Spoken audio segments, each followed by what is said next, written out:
Mexico বনাম ইংল্যান্ডের round of 16 ম্যাচটি আলটিমেটলি একটা ভালো ম্যাচ হতে যাচ্ছে। কেননা লাস্ট ম্যাচে মেক্সিকো যেভাবে জিতেছে অ্যান্ড ইংল্যান্ড যেভাবে জিতেছে, সে রেজাল্টটাই কিন্তু দেখা যাচ্ছে যে দুজনের মধ্যে একটা ভালো ফাইট হবে। আমি যদি মেক্সিকোর কাছে চলে আসি, তারা খুব কমফোর্টেবলি তারা ইকুয়েডরের সাথে ম্যাচটা জিতে নিয়েছে। তারা খুব একটা প্রবলেম ফেস করে নাই, তারা তাদের জেনুইন খেলাটাই খেলেছে এবং তারা গতানুগতিক এতদিনের ম্যাচগুলো যেভাবে খেলে আসতেছিল, অ্যাটাকিং ফুটবলটাই খেলতেছিল এবং গোল আদায় করে নিচ্ছিল, কমফোর্টেবলি ম্যাচগুলো জিততেছিল। সো তারা সেটাই করে এসেছে এবং তারা আলটিমেটলি ইকুয়েডরের সাথেও রাউন্ড অফ 32তেও তারা এইভাবে ম্যাচটা জিতে নেয়। অন্যদিকে ইংল্যান্ডের দিকে যদি আসেন, ইংল্যান্ড কিন্তু ডিআর কঙ্গোর সাথে অনেকটাই পিছিয়ে ছিল। ডিআর কঙ্গো কিন্তু শুরুতে তারা একটা গোল দিয়ে দেয় এবং ইংল্যান্ড গোলটা কনসিড করে। সেই জায়গা থেকে আলটিমেটলি ডিআর কঙ্গো বেশ কয়েকটা চান্স পেয়েছে, কিন্তু তারা সেটা গোলে পরিণত করতে পারে নাই, ফিনিশিংটা ভালো হয় নাই দেখে। অ্যান্ড ইংল্যান্ড একটা মেজর টাইম ধরেই কিন্তু তারা পিছিয়ে ছিল। তো তারা আলটিমেটলি 70 মিনিটের পরে যে তারা হচ্ছে 2টা গোল দেয় এবং ওই 2 গোলের কারণেই তারা ম্যাচটা জিতে। সেখানেও হ্যারি কেইন আল্টিমেটলি তাদেরকে ম্যাচটা জিতায়। সো তাদের জন্য একটা টাফ গেম ছিল এবং তারা খুব ভালো ফাইট দিয়েই কিন্তু তারা ম্যাচটা জিতে আসে এবং তাদের জন্য যেটা আহ, সবাই আশা করতেছিল যে এই ম্যাচটা ডিআর কঙ্গোর সাথে তারা ইজিলি জিতে যাওয়ার কথা ছিল, কিন্তু যেহেতু তারা ইজিলি জিততে পারে না, ডিআর কঙ্গো যথেষ্ট ভালো খেলছে।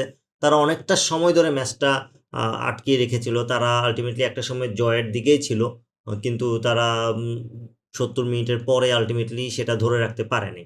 অ্যান্ড এই জায়গা থেকে ইংল্যান্ডের যেমন কনফিডেন্সটা বুস্ট আপ হয়েছে, আবার তাদেরকে একটু সাবধানও হতে হবে। ডিআর কঙ্গোর সাথে তাদেরকে যেভাবে সবাই চিন্তা করতেছিল তারা খুব ইজিলি জিতে যাবে, সেটা যেহেতু তারা পারেনি, তাদের জন্য সেই জায়গাটা একটা নেগেটিভ সাইড।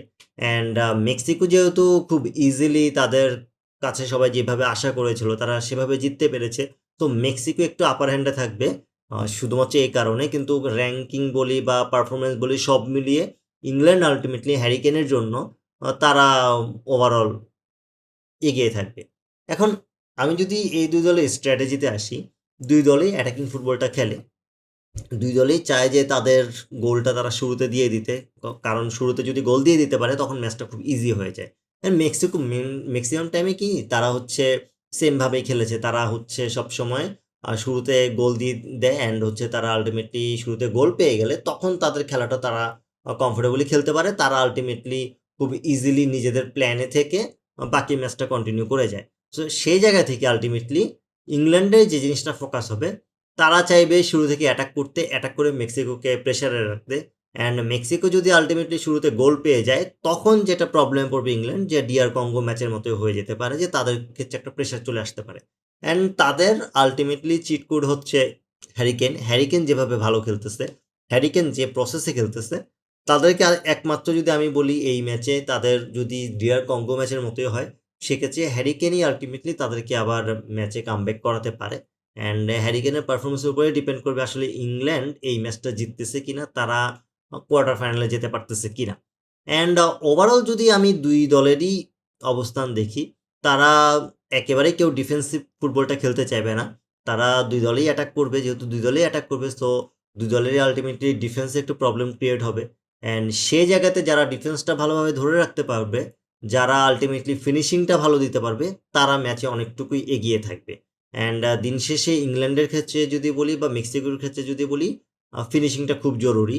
ইংল্যান্ডের তুলনায় মেক্সিকোর ফিনিশিংটা যথেষ্ট ভালো, কারণ হচ্ছে তারা আলটিমেটলি যতটা অ্যাটাক করে, তাদের সেই অ্যাটাক থেকে তারা গোল আদায় করে নিয়ে আসতে পেরেছে। তারা চান্স ক্রিয়েট করে সেই চান্সগুলোকে গোলে কনভার্ট করতে পেরেছে।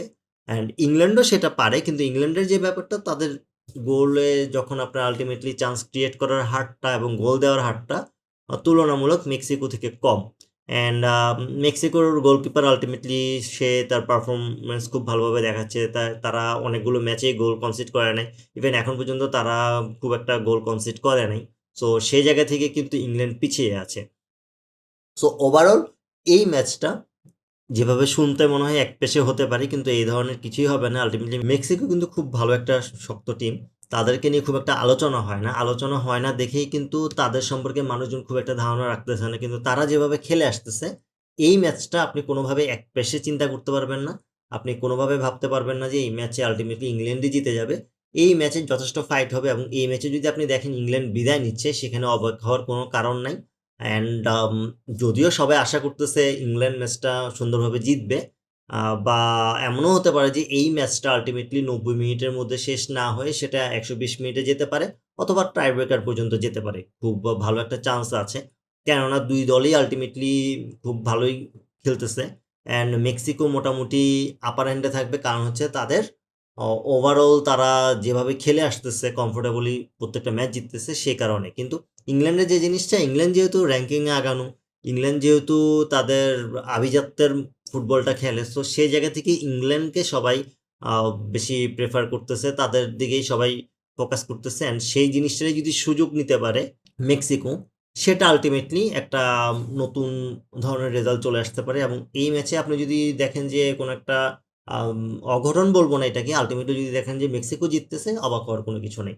এখন যদি প্রেডিকশনে চলে আসি, প্রেডিকশনে আমার কাছে মনে হয় আলটিমেটলি এই ম্যাচটা শেষ পর্যন্ত ইংল্যান্ডে জিতবে। এবং আমার আলটিমেটলি প্রেডিকশন হচ্ছে যদি মূল সময়ের মধ্যে ম্যাচটা জিতে, সেক্ষেত্রে 2-1 ইংল্যান্ড জিতে নিবে।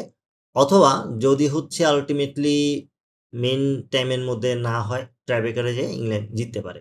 আপনার মতে এই ম্যাচের প্রেডিকশন কি হতে পারে? অবশ্যই কমেন্ট করে জানাবেন। ভিডিওটি ভালো লাগলে লাইক, কমেন্ট, শেয়ার এবং সাবস্ক্রাইব করে পাশে থাকবেন। আল্লাহ হাফিজ।